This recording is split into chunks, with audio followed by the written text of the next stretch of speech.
Welcome, foolish mortals, to the Haunted Mansion MOC. I will be your host, your ghost host.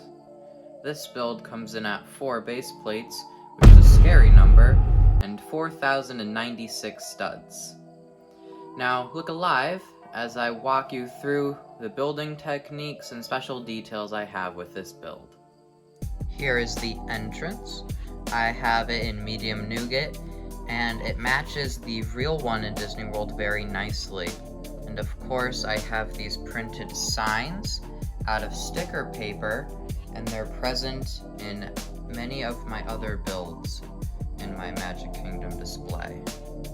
We have this awning, and it is in green, and it has this slope to give off a fabric feeling. Moving on to the cemetery portion of the build, I have certain show scenes that should be on the inside of the ride building on the outside because I love these details so much. I would like to show you guys. First of all, we have the 5 singing busts, and one of them has its head fallen off, just like in the ride. Then I have some miscellaneous headstones that I feel add to the environment very much. There are leaves to give it an overgrown feeling. I also have this frog headstone here. In Disney World, the Mr. Toad's Wild Ride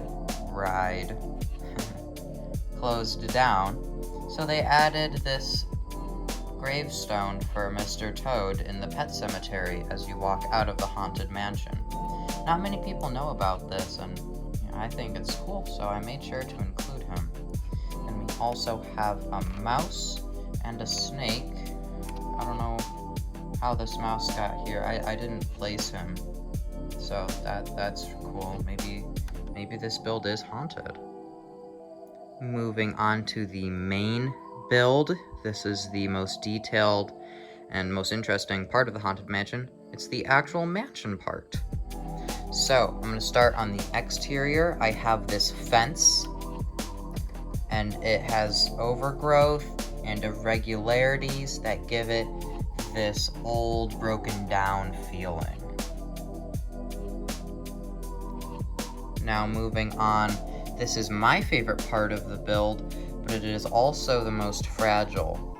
This is the conservatory. It has 2 angles of movement. It's round and then comes up to form a dome. This was very frustrating to build, but I think it's what makes the Haunted Mansion so recognizable. Now, I want to talk about the architecture styles of this and how it really helps add to the spookiness. This house is in the Gothic style. It's not like the Greek revival style that the Disneyland version has.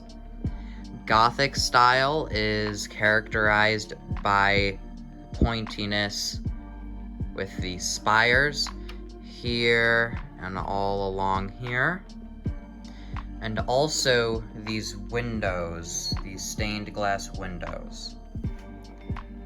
It is also characterized by its tall roofs, and that is kind of characterized here. You can't really see the interior right now, but this building is very tall for just 2 stories. There's also the bat on top as the weather vane that adds to the spookiness factor even more. Another detail I like about this build are the corner trims. For certain corners, there are these plates that jut out, but for others it's so worn away that it's just a brick, and I think that adds to the old decrepit feeling even more. We got more of that also. And then, probably my favorite detail in this whole build are these rain, gutter pipes. it really makes it feel like it's a real house instead of just a facade for a ride. That realism really helps the build. Now I'd like to talk about the interior. As you can see, it feels a bit empty and not complete, and that is because you are correct. These instructions are not my own. I bought these off of Rebrickable. I'll put the link in the description, but the interior instructions were so awful that I gave up. It's never happened for a build before. But there's still certain details you can see. This would be the ballroom scene. This would be the stretching chamber scene. And of course you can see the observatory right here. There's also some additional behind the scenes footage. This is what it looks like from the back. You can see that it's raised up by about 4 bricks, and that makes it look even more imposing. I'm now going to put this build back and everything else back into its place because I think it thrives in the context in which it sits in. Okay, I have everything back to where it should be.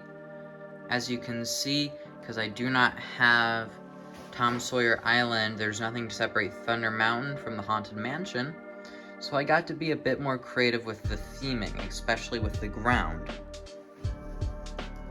I have a bunch of round plates to make up that texturing, and I left the dark gray base and still had the tan and dark tan plates to give it that feeling that it's still close to Thunder Mountain, but it's still its own separate thing and gets closer to the rest of Liberty Square. Now I'm gonna walk around.